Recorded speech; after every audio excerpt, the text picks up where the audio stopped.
有没有一种感觉，每次游戏开局，你的队友都比你领先一步起跑呢？你们看，刚开局就被他们落下了一大截。第一个房间居然还是空的，不行，这必须得使用加速反超啊！第二个房间居然也是空的，奥利维亚也过来了。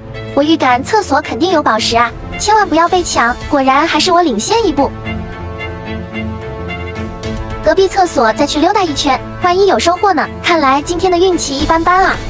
出门就看到被气球攻击的奥利维亚，这奥利维亚居然学会了穿墙术，这也太不公平了吧！除了我自己，其他的躲藏者和追捕者都可以随意的穿墙，这是在欺负人吗？欺负人也就算了，你倒是给我一颗宝石啊！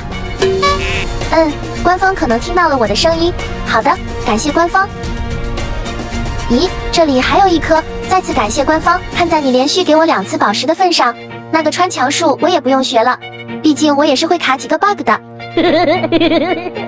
不过这局的队友是真的给力哈，这会已经镶嵌了3颗宝石了，我身上还有3颗宝石，这下好了，顺利逃脱了。